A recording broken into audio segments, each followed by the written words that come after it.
اقبل عند شہور، اے لوگو اللہ کی طرف سے ایک بہترین مہینہ تمہاری طرف آ رہا ہے، اس کا استقبال کرو۔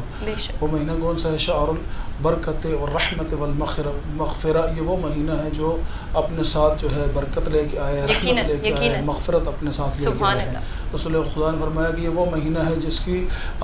راتیں عام راتوں جیسی نہیں ہیں، جس کے دن عام دنوں جیسے نہیں ہیں، جس کی ساعتیں عام ساعتوں جیسی نہیں ہیں، جس میں سونا آپ کا خداوند عالم نے عبادت رکھا ہے، آپ کی ایک ہر سانس کے بدلے میں خداوند عالم آپ کو ثواب عطا کرتا ہے، ہر سانس جو آپ لے رہے ہیں خدا اس کے نیکیوں کا اجر عطا کرتا ہے اور آپ کے گناہوں کی مغفرت خدا کرتا ہے۔ یہ وہ مہینہ رسول خدا صلی اللہ علیہ وآلہ وسلم نے ارشاد فرمایا جس مہینے میں خداوند عالم نے جنت کے سارے دروازے کھول دیے ہیں، جہنم کے سارے دروازوں کو بند کر دیا ہے، اور اس کے ساتھ ساتھ رسول خدا صلی اللہ علیہ وآلہ وسلم نے جو سب سے بڑی خوشخبری سنائی، فرمایا کہ اس مہینے میں خداوند عالم نے شیطان کو رسیوں میں قید کیا ہے اور مومنین کو کہا ہے کہ اب وہ تمہاری طرف سے جو شکوہ آتا تھا کہ ہمیں شیطان نے بہکا دیا، دیکھو میں نے شیطان کو بھی بند کر دیا ہے، میں نے رسیوں میں قید کر دیا ہے تاکہ تم آزاد ہو کر میری بندگی اور اطاعت کر سکو، تاکہ میرے دربار میں آؤ، میری دعوت پہ لبیک کہو۔ کیا خوبصورت انداز رسول خدا نے فرمایا، اذا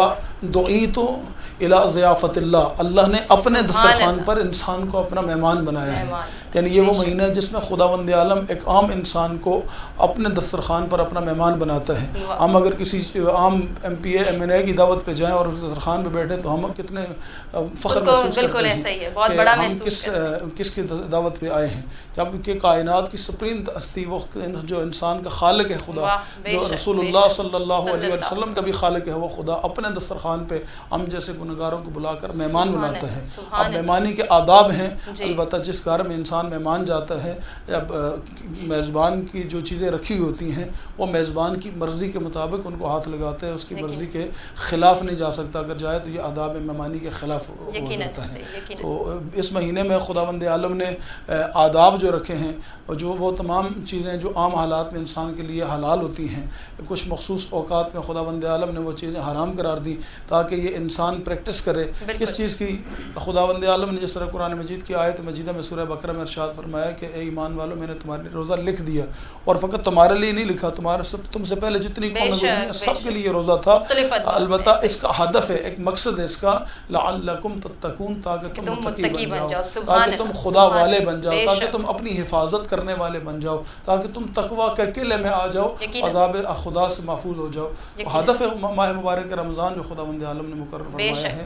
وہ ہے جو انسان کو اس تقویٰ کے عظیم قلعے میں امان عطا کرنا، تاکہ انسان اپنے آپ کو ان گناہوں سے، خطاؤں سے نکال کر فطرت کی طرف اس ماہ مقدس رمضان میں لوٹائے اور پھر خدا کی جو رحمتیں اس کے شامل ہیں۔ یقیناً اب یہ ہمارے جو مہمانداری کے، جیسے کہ آغا صاحب نے کہا کہ کچھ آداب ہیں، انہی آداب کا تذکرہ کریں گے۔ علامہ صاحب، ایک خاص کانسیپٹ ہے جو ہمارے ہاں پایا جاتا ہے، میں چاہوں گی تھوڑا سا ذرا ہم اس پہ بھی روشنی ڈالیں، کیونکہ مہمانداری کے آداب ہیں، اب ان اعمال کا بھی ذکر کرتے ہیں جو کہ ہم نے کرنے ہیں، ہم پر فرض ہیں۔ یہ کہا جاتا ہے کہ قرآن مجید کو مکمل کرنا ہر صورت ضروری ہے، ذرا اس جانب بھی روشنی ڈالیے گا کہ اگر ہم ماہ مبارک ماہ رمضان میں قرآن مجید کی تلاوت شروع کرتے ہیں تو کیا یہ ضروری ہے کہ ہم اس کو ختم کریں؟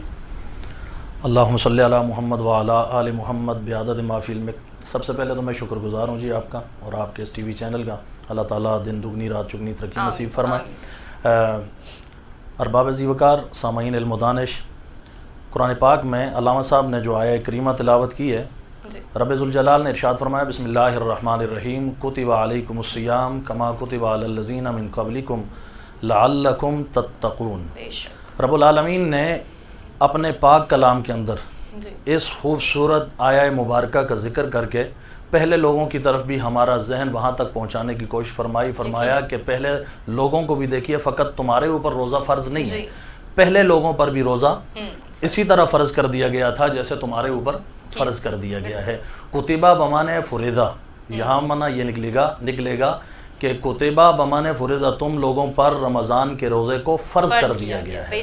جیسے نماز فرض ہے، روزہ فرض ہے، زکوٰۃ فرض ہے، حج فرض ہے، ٹھیک ہے نا۔ اس کے علاوہ بہت سارے امور ہیں جن میں اللہ تعالیٰ جل وعلا جل شانہ جل جلالہ و من والہ نے ہمارا جو ذہن گیا ہے نا لعلکم تتقون کی طرف، رب العالمین جل وعلا نے ہمیں اس تک پہنچانے کی غرض و غایت یہ ہے کہ منزل تمہاری ہے، فرمایا لعلکم تتقون، تاکہ تم پرہیزگار بن سکو، تمہارا نفس تمہاری خواہشات کے تابع نہ ہو بلکہ اس کے تابع ہو جو اللہ اور اس کے رسول پسند کرتے ہیں. اور عام انسان بھی تو کہتا ہے نا علامہ صاحب کہ یہ میں کیوں کر رہا ہوں, اس کا مقصد کیا ہے, مجھے کیوں کرنا ہے, تو اس کیوں کا جواب اللہ نے پہلے ہی دے دیا. فرمایا لعلکم تتقون, تاکہ تم پرہیزگار بن سکو. یہ افادیت ہے روزے کی کہ روزہ رکھو گے اور تمہیں تقوی کی دولت نصیب ہوگی. اب تھوڑی سی بحث اس پہ کرتے ہیں کہ تقوی شے کیا ہے, تقوی کہتے کس کو ہیں. حضرت عمر رضی اللہ تعالیٰ عنہ مسلمانوں کے خلیفہ دوم ہیں, راشد و برا خلیفہ. آپ نے حضرت ابی ابن کعب رضی اللہ تعالیٰ عنہ آپ سے پوچھا کہ اے ابی ابن کعب ذرا یہ تو بتائیں کہ تقوی کہتے کس کو ہیں. حضرت ابی ابن کعب نے فرمایا کہ حضرت کیا آپ کا ایسی جھاڑیوں سے گزر ہوا ہے جو انتہائی درست رستہ ہو, سخت رستہ ہو, اس شاہراہ پر آپ کا گزر ہوا, یعنی جہاں پر کانٹے ہی کانٹے ہوں, وہاں سے کیا آپ کی وہ گزرگاہ بنی کہ نہیں؟ آپ نے فرمایا ہاں میرا تو اکثر وہاں سے گزر اوقات ہوتا رہتا ہے. تو آپ نے فرمایا آپ کرتے کیا ہیں وہاں سے گزرتے ہوئے؟ فرمایا میں اپنے آپ کو نا سمیٹ کے گزرتا ہوں, بالکل اپنے آپ کو سمیٹ کے گزرتا ہوں تاکہ میرے کپڑوں کے ساتھ اور میرے قبا کے ساتھ, جبہ کے ساتھ, دستار کے ساتھ کوئی کانٹا نا وہ اس کے ساتھ ٹچ نہ ہو جائے. تو میں اپنے آپ کو بالکل سمیٹ کے گزرتا ہوں. تو جب یہ سمیٹا جاتا ہے تو حضرت ابی بن کعب کے چہرے پہ مسکراہٹ طاری ہو جاتی ہے. آپ فرماتے ہیں عمر آپ مجھ سے پوچھ رہے تھے نا تقویٰ کس کو کہتے ہیں؟ فرمایا یہ تقویٰ دنیا کے اندر یہی تقویٰ ہے کہ دنیا جھاڑیوں کی طرح ہے, کانٹوں کی طرح ہے, اس سے اپنے آپ کو آگے کی طرف لے کے جانا اور سمیٹ کے اللہ اور اس کے رسول کے احکامات کے اندر رہتے ہوئے, اللہ اور اس کے رسول کے احکامات کے اندر رہتے ہوئے اپنے آپ کو اس منزل تک, اور منزل کیا ہے؟ لعلکم تتقون, اس تک پہنچانا, یہ روزے کی افادیت ہے. اور روزہ ہمیں یہ بتاتا ہے کہ اللہ اور اس کے رسول نے جو یہ احکامات دینیاں جو ہم پر فرائض کی صورت میں نازل کیے ہیں, اس کا خاص مقصد ہے یہ نہیں ہے کہ ویسے بندہ بھوکا رہے یا پیاسا رہے. اور حدیث پاک میں بھی ہے, نبی کریم رؤوف الرحیم حضرت محمد الرسول اللہ صلی اللہ تعالیٰ علیہ وآلہ وسلم نے ارشاد فرمایا, آقا علیہ السلام نے فرمایا بہت سارے روزہ دار ایسے ہیں جو صبح کو روزہ رکھتے ہیں اور سوائے بھوک کے انہیں کچھ نصیب نہیں ہوتا, بھوک اور پیاس کے علاوہ انہیں کچھ نہیں ملتا. تو مطلب کیا نکلا؟ مطلب یہ نکلا کہ صرف بھوکا اور پیاسا رہنا مقصد نہیں ہے. بھوکا اور پیاسا رہنا مقصد نہیں ہے. اس تقوی کی دولت تک ہمیں پہنچنا ہوگا, اس تقوی کی دولت پر جس کی افادیت ہمارے لیے بہت ضروری, ہمارے معاشرے کے لیے بہت ضروری ہے. اس تک پہنچنے کے لیے ہمیں اس گزرگاہ سے گزرنا پڑے گا جو دنیا کی جھاڑیوں میں ہم پھنسے ہوئے ہیں. اس رستے کا انتخاب کرنا ہوگا اور پھر دنیا سے اس حال میں نکلنا ہوگا. دنیا کو چھوڑنے کا قطعاً مطلب یہ نہیں ہوتا کہ ہم دنیا داری سے بالکل, حضور نے فرمایا نا صلی اللہ علیہ وسلم, فرمایا لا رہبانیت فی الاسلام, اسلام میں رہبانیت نہیں ہے کہ بندہ یہ کہ جی اب میں جنگل میں چلا جا رہا ہوں, اب میں جی رشتہ داریاں, برادریاں, ایثار, قربانیاں, یہ سب کچھ ختم کر کے نا بندہ اب جنگلوں کی طرف چلا جائے تو وہ ویسے بھی اس کا تو پھر تو کسی سے رابطہ ہی نہیں ہے. فرمایا دنیا کے اندر رہ کر, دنیا کے معاملات چلا کر, دنیا کے اندر رہ کر, دنیا کے اندر معاملات چلا کر پھر جو بندہ اللہ اور اس کے رسول کی تابعداری میں رہتا ہے تو یہ حقیقت میں تقوی کی دولت کو پا لیتا ہے. بے شک پا لیتا ہے. آغا صاحب اسی کو اگر ہم کنٹینیو کریں جن طرف اشارہ کیا علامہ صاحب نے, اب جب ہم روزے کی بات کرتے ہیں کہ روزہ کیا ہے, بے شک ہر چیز کی زکوٰۃ ہے اور روزہ جسم کی زکوٰۃ ہے, لیکن اس روزے کے اصل مقصد تک پہنچنے کے لیے کچھ پریکٹسز درکار ہیں. آج سائنس کی ہم بات کرتے ہیں, نوجوان نسل کو سائنس کی باتیں زیادہ سمجھ آتی ہیں, تو سائنس بھی یہ بات پروف کر چکی ہے کہ آپ کوئی عادت اپنانا چاہتے ہیں تو 30 دن لگاتار اس کی پریکٹس کریں. اب روزہ ہمیں کن پریکٹسز کو سکھا رہا ہے, یہ 30 دن کتنے اہم ہیں, کن پریکٹسز کو ہم نے ڈیولپ کرنا ہے تاکہ پھر پورا سال ان کو ہم کرتے چلے جائیں اور وہ ہماری فطرت, ہماری عادت میں شامل ہو جائیں. جی کتاب میں پہلے شاہ صاحب کی بات کو آگے بڑھاؤں گا. ضرور. امام جعفر صادق علیہ السلام سے پوچھا گیا کہ تقوی کیا ہے. امام نے فرمایا کہ تقوی کی 3 قسمیں ہیں. ایک تقوی عوام ہے, ایک تقوی خواص ہے, اور ایک تقوی خاص الخواص ہے. تو جب مولا سے پوچھا گیا کہ مولا یہ تقوی عوام کیا ہے, تو کہا عوام کا تقوی یہ ہے کہ وہ واجبات کی پابندی کریں اور محرمات سے اپنے آپ کو بچا لیں. وہ پوچھا مولا یہ تقوی خواص کیا ہے؟ تو کہا تقوی خواص یہ ہے کہ وہ مستحبات کی پابندی، واجبات کے ساتھ مستحبات کی پابندی کرتے ہیں اور جو ہے مکروہات سے اپنے آپ کو بچاتے ہیں، یہ خاص لوگوں کا تقوی ہے۔ فرمایا کہ یہ خاص تقوی خاص الخواص کیا ہے؟ تو وہاں پر فرمایا کہ جہاں حلال میں بھی احتیاط کی جائے اسے تقوی خاص الخواص کہا جاتا ہے۔ یہی تو انسان کی معراج ہے کہ وہ حلال اور حرام میں تمیز کرنا سیکھ لے۔ تو اب وہاں پر امام علیہ السلام نے 3 کیٹیگریاں بیان فرمائی۔ ایک ہے یعنی پہلی کیٹیگری آپ اور میں عوام ہم، ہم سے خداوند عالم نے زیادہ مطالبہ نہیں کیا، لا یکلف اللہ نفسا الا وسعها، خدا کسی بھی شخص پر اس کی طاقت سے زیادہ بوجھ نہیں ڈالتا۔ ہماری پہلی جو ہم سے مطالبہ کیا ہے ماہ مبارک رمضان میں وہ کم از کم یہ ہے کہ ہم اپنے آپ کو اس مہینے میں واجبات کا پابند بنا لیں اور محرمات سے اپنے آپ کو بچا لیں۔ یہ پہلی سیڑھی ہے انسان کی۔ جب اس سیڑھی سے انسان بلند ہوگا تو پھر اگلا مرحلہ ہے مستحبات کی بجا آوری اور مکروہات سے بچنا، اور پھر آخری مرحلہ ہے جو یہ صرف اور صرف خاصان خدا کا ہے یا انبیاء کا ہے یا اولیاء خدا کا یہ مرحلہ ہے کہ جہاں پر حلال میں مولا علی علیہ السلام ہو یا رسول اللہ کی ذات ہو، ساری کائنات کے لیے گندم حلال ہے، لیکن وہ رسول خدا اور مولا کائنات اپنی زندگی میں کبھی گندم کی روٹی کو استعمال نہیں کرتے، بلکہ جو کی سوکھی روٹی کو پانی میں گو کے استعمال کر کے دنیا کو بتاتے ہیں کہ جہاں حلال میں احتیاط کی جائے وہ اہل بیت رسول ہے، وہاں باقی کائنات میں کسی کے اندر یہ وہ ہمت نہیں ہے، کوئی کسی کے اندر یہ کمال نہیں ہے کہ وہ حلال میں اتنی احتیاط کر سکے۔ تو ہدف ماہ رمضان پہلی جو کہ سیڑھی ہمارے لیے وہ ہے کم از کم ہم واجبات کے اپنے آپ کو پابند بنا لیں اور محرمات سے بچا لیں۔ دوسرا سوال جو آپ نے کیا کہ ماہ مبارک رمضان میں جو پریکٹس ہم کر رہے ہیں اس پریکٹس کا فائدہ کیا ہوگا؟ جس طرح آپ نے سائنس کا حوالہ دیا، دیکھیں خداوند عالم نے ماہ مبارک رمضان کا اختتام کیا رکھا ہے؟ عید الفطر۔ عید الفطر یعنی فطرت سے ہے کہ خداوند عالم نے جب انسان کو پیدا کیا تھا کل مولود یولد علی فطرت الاسلام، ہر بچہ جب دنیا میں آتا ہے تو وہ فطرت اسلام پر پیدا ہوتا ہے، اور وہ یہودی کے گھر میں ہو، عیسائی کے گھر میں ہو، ہندو کے گھر میں ہو، پیدا وہ فطرت اسلام پہ ہوتا ہے۔ آگے اس کو ماحول کو یہودی بنا دیتا ہے، کوئی عیسائی بنا دیتا ہے، کوئی ہندو بنا دیتا ہے، اگر مسلمان گھر میں پیدا ہو تو مسلمان بنا دیتا ہے، ماحول کے اوپر ڈیپینڈ کرتا ہے کس ماحول میں پلا بڑا ہے۔ اب جو فطرت پہ وہ پیدا ہوا تھا اس فطرت کو ماحول نے بدل ڈالا۔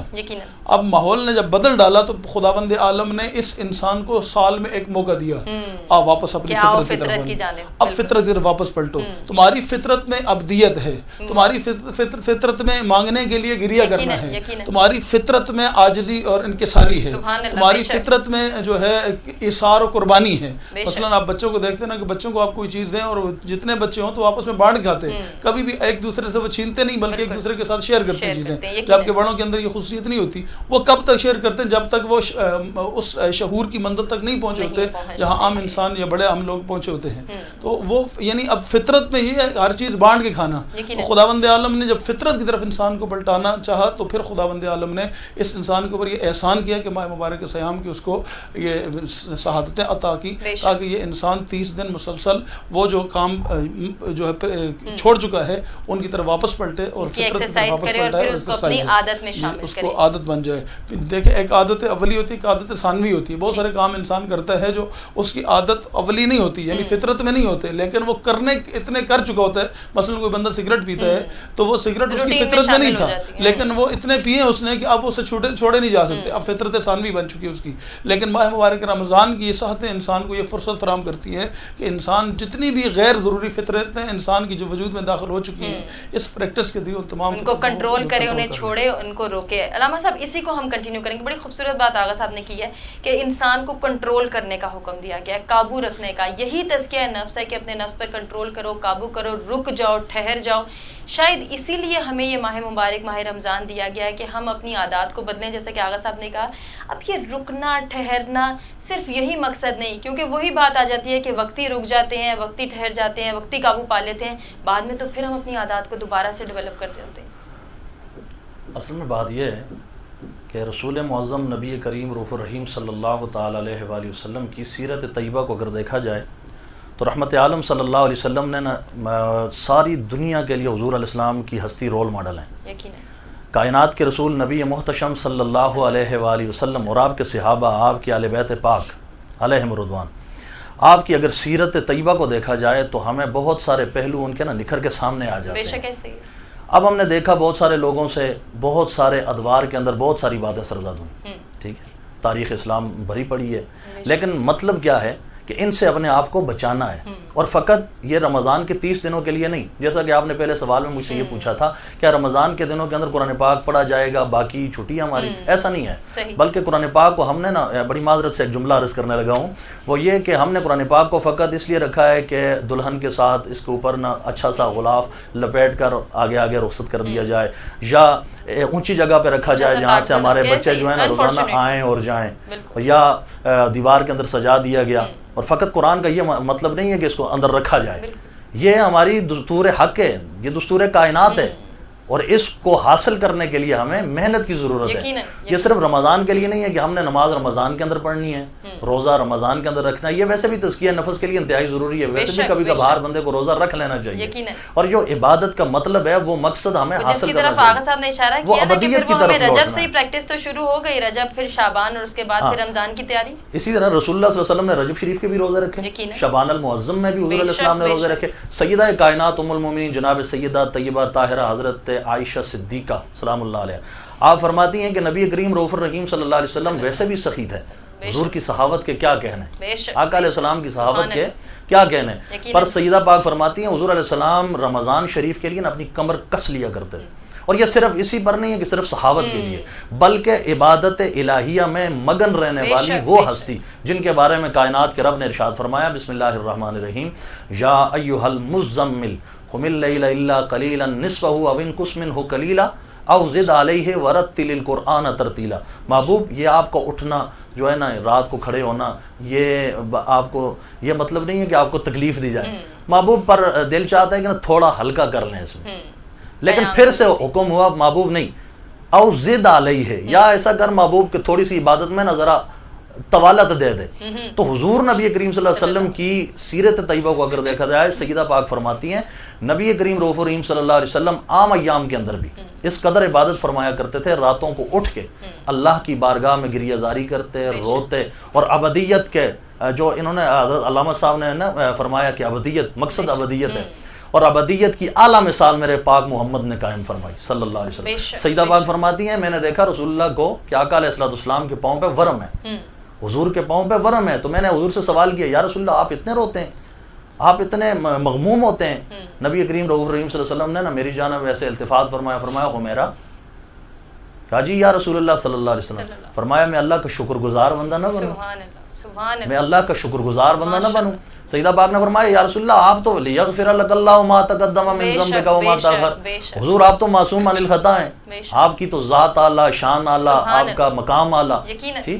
حضور آپ اتنے اعلیٰ ہونے کے باوجود پھر بھی رو رہے ہیں۔ سیدہ پاک فرماتی ہیں جب میں نے سوال کیا تو حضور کی طرف سے یہ جواب آیا، فرمایا اللہ کا شکر گزار بندہ بننے کے لیے یہ ضروری ہے کہ مقام ابدیت تک پہنچنے کے لیے یہ ضروری ہے کہ ہماری آنکھوں سے آنسو جاری ہوں اور ہمارا دل نرم ہو، ایثار کا جذبہ پیدا ہو جائے، قربانی کا جذبہ پیدا ہو جائے، امر بالمعروف و نہی عن المنکر کا وہ جو صحابہ کرام اور اہل بیت عظام جس قدر اس منزل تک پہنچ چکے تھے، اس منزل تک پہنچنے کے لیے ہمیں ضروری ہے کہ ہم اللہ اور اس کے رسول کی اتباع میں وقت گزاریں۔ بے شک بجا فرمایا آپ نے علامہ صاحب، چونکہ وقت کم ہے تو میں چاہ رہی ہوں کہ پروگرام کے ہم جو ہے وائنڈ اپ سیشن کی جانب بڑھیں۔ اب جب ہم بات کرتے ہیں اشیاء رحمت کی، جیسے رحم دلی کا تذکرہ کر دیا علامہ صاحب نے، آج کے نوجوان کو، آج کے انسان کو اور آج کے مسلمان کو جب ہم دیکھتے ہیں، بڑے افسوس کے ساتھ یہ کہنا پڑتا ہے کہ ہم رحم دل نہیں رہے، ہم نرم دلی کا مظاہرہ نہیں کر رہے، ہم امیر غریب اسٹیٹس کانشیسنس دیکھ رہے ہیں، کس کو کب بلایا جائے، کون امیر ہے، کس سے فائدہ ہو سکتا ہے، کس سے کیسے بات کرنی ہے۔ اب تو ہمارے چہرے پہ مسکراہٹ بھی شاید اسی لیے آتی ہے کہ سامنے والے سے کوئی کام پڑ سکتا ہے،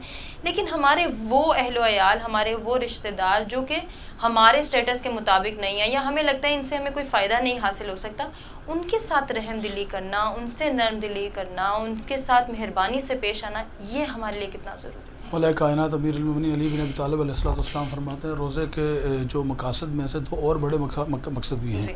ایک بھوک پیاس اس لیے برداشت کرنا تاکہ تمہیں قیامت کی بھوک اور پیاس کا احساس ہو، یعنی ایک مقصد یہ بیان فرمایا مولا علی علیہ السلام نے کہ یہ بھوک اور پیاس جو برداشت کرو تو طرح سوچو کہ اگر یہ دنیا کی ایک دن کی چھوٹے سا دن ہے جو عام اس دنیا کا دن ہے، قیامت کا دن نہیں، قیامت کا دن 50,000 سال کا ایک دن ہوگا، تو وہ دن، اس دن کی بھوک اور پیاس کیا ہوگی۔ اگر آج تمہیں احساس ہو گیا تو پھر ایسا کوئی کام نہیں کرو گے جو اس دن کی بھوک اور پیاس کے لیے. اور دوسرا فرمایا خداوند عالم نے روزہ اس لیے فرض کیا ہے تاکہ تمہیں غرباء مساکین کی بھوک اور پیاس کا احساس رہے. وہ لوگ جن کو خداوند عالم یہ نعمتیں نہیں دی ہوئی ان کی تمہیں جو ہے احساس ہو کہ اگر مجھے خدا نے دیے ہوئے تو جن کے پاس نہیں ہے ان کی کیا صورتحال ہوگی, اور ان کی طرف متوجہ ہوں. اور پھر سب سے بڑی بات ہے کہ عبادت کوئی بھی ہے وہ اخلاص چاہتی ہے.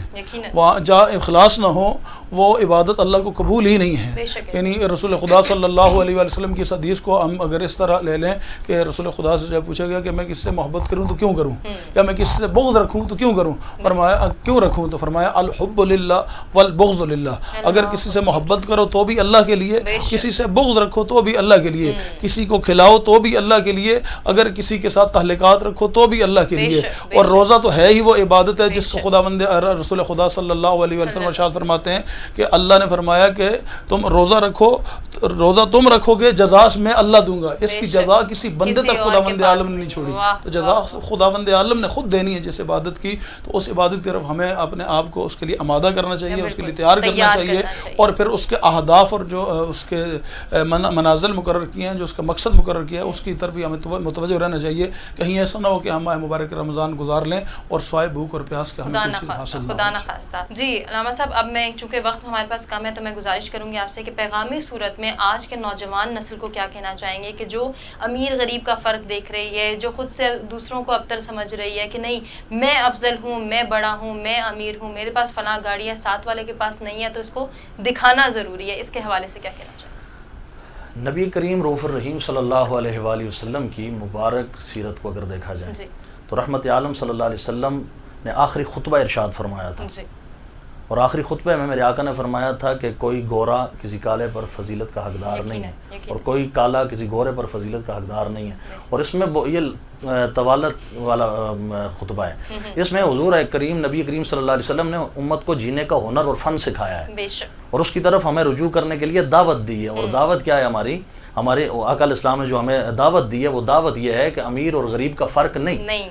چھوٹے اور بڑے کا فرق ضرور ہے کہ فلاں چھوٹا ہے اور فلاں بڑا ہے, اس کی تمیز رکھنا ضروری ہے. لیکن یہ تمیز نہیں ہے کہ آپ اگر کوئی بالفرض کالا ہے تو آپ اس سے منہ موڑ کے بیٹھ جائیں, کوئی بالفرض اگر کوئی امیر نہیں ہے اور آپ کے سامنے اس کا وہ سٹیٹس نہیں ہے تو آپ اس سے بات کرنا بھی گوارا نہ کریں. حالانکہ آقا علیہ السلام نے حضرت بلال کو جس وقت سب سے پہلی ملاقات صدیق اکبر نے کروائی تھی نا حضرت بلال کی, تو نبی کریم رؤوف الرحیم صلی اللہ علیہ وسلم کے پاس حضرت بلال حاضر ہوئے تو کہنے لگے حضور میرا تو کوئی پرسان حال ہے ہی نہیں ہے, میرا تو کوئی بھی نہیں ہے. تو رحمت عالم نے نا حضرت بلال کو سینے سے لگایا تھا, اور آقا علیہ السلام نے سینے سے لگا کے فرمایا تھا بلال جس کا کوئی نہیں ہوتا محمد اسی کے ہوتا ہے. سبحان اللہ, سبحان اللہ, کیا پیغام ہے, بہت خوبصورت بات. جی آغا صاحب, آپ کیا پیغام دینا چاہیں گے آج کی اس نشست کے بعد؟ جی سب سے پہلے تو ماہ مبارک رمضان چونکہ خود جب دوسروں کی غرباء و مساکین کی طرف متوجہ کر رہا ہے ہمیں, تو ہمیں اپنے ارد گرد دیکھنا چاہیے. رسول پاک صلی اللہ علیہ وآلہ وسلم ارشاد فرماتے ہیں کہ تم سے یہ نہیں پوچھے گا کہ تمہارے پڑوسی کا مذہب کیا تھا, لیکن تم سے یہ پوچھا جائے گا اگر اس کے بچے بھوکے سو گئے. اور یہ رمضان کے لیے نہیں ہے, یہ عمومی حدیث ہے کہ کسی بھی لمحے بھی اگر تمہارے بچے پیٹ بھرے کھانا کھائیں اور تمہارے ساتھ والا پڑوسی خواہ اس کا مذہب کوئی بھی ہو, اگر اس کے بچے بھوکے سو گئے, یہ بڑی اچھی آپ نے بات کی کہ خواہ اس کا مذہب کوئی بھی ہے, جی مذہب کوئی بھی ہو اس کا, اگر اس کے بچے بھوکے سو گئے, اس کے مذہب کے متعلق اللہ آپ سے نہیں پوچھے گا, لیکن اس کے بچے اگر بھوکے سو گئے تو خداوند عالم تم سے ضرور پوچھے گا. تو جب اتنی سختی ہے انسانیت کی فلاح و جو ہے بہبود کی اور بقا کی, تو پھر ہمیں ماہ مبارک رمضان جس طرح متوجہ کر رہا ہے, ہم سب کا فرض بنتا ہے کہ جہاں اس مہینے میں یہ نزول قرآن کا مہینہ ہے, دستور حیات انسانی کے نزول کا مہینہ ہے, اس مہینے میں قرآن مجید سے خداوند عالم کی ساتھ کے ساتھ الا بذکر اللہ تطمئن القلوب, اپنے قلوب کو مطمئن کرنے کے لیے اس کے ذکر کو زیادہ سے زیادہ کثرت کریں, واجبات کی بجاوری انجام دیں, جو ہے مستحبات کی بجاوری انجام دیں. اس کے ساتھ ساتھ جو ہے ہم خدا کی مخلوق کے ساتھ بھی اپنا روابط کو اسی طرح مضبوط کریں, تاکہ خدا کی مخلوق, اس لیے کہ رسول خدا فرماتے ہیں کہ جو اللہ کی مخلوق پر رحم نہیں کرتا خدا اس پر رحم نہیں کرتا. تو اگر عشرہ رحمت ہے تو ہمیں اللہ کی مخلوق کو ایک رحمت کی نگاہ سے دیکھنا چاہیے, تاکہ خداوند عالم کی رحمتیں ہم سب کی شامل ہوں. آمین الہی آمین. آپ دونوں حضرات کا شکریہ ادا کرنا چاہیں گے, بہت کچھ سیکھنے کا موقع ملا. امید کرتے ہیں کہ ناظرین آپ کو بھی ہمارا آج کا پروگرام پسند آیا ہوگا. اور جب ہم اس ساری ڈسکشن کو جو کہ آج عشرہ رحمت کے حوالے سے ہوئی اس کو کمپائل کرتے ہیں تو ہم یہ دیکھتے ہیں کہ در حقیقت عشرہ رحمت جو ہے وہ اپنی ساتھی مخلوق مخلوق کے ساتھ رحم دلی سے پیش آنا، اپنے دلوں کو جو ہے وہ واضح کرنا کہ ہم اللہ کی مخلوق ہیں، ہمیں اللہ کی طرف پلٹنا ہے، اور رحم دلی، نرم دلی، دوسروں کے ساتھ مہربانی کے ساتھ پیش آنا اور صبر و تحمل جو اپنانا ہے، یقیناً یہی ہمارا شعار ہونا چاہیے۔ اور اللہ تعالیٰ سے جاتے جاتے یہ دعا کریں گے کہ اللہ تعالیٰ ہمیں یہ توفیق عطا فرمائے کہ ہم اپنی ساتھی مخلوق کے ساتھ نرم دلی، رحم دلی کو اپنائیں، اور نہ صرف اپنی مخلوقات، کیونکہ یہاں پہ بھی ہم یہ دیکھتے ہیں کہ ایک ڈفرینس آتا ہے کہ ہم اپنے اہل و عیال، اپنے رشتہ داروں کے ساتھ تو اس طرح سے پیش نہیں آتے، باہر والوں کے ساتھ بہت خوش دلی، نرم دلی کے ساتھ پیش آتے ہیں، تو اپنے رشتہ داروں کے ساتھ بھی ہم نرم دلی کے ساتھ پیش آئیں۔ اللہ تعالیٰ ہمیں یہ توفیق عطا فرمائے کہ اس ماہ مبارک، ماہ رمضان کی تمام رحمتیں، برکتیں، سعادتیں، فضیلتیں ہم سمیٹ سکیں اور دوسروں کو خوشیاں دے سکیں۔ آپ سے چاہیں گے اجازت، اللہ نے کے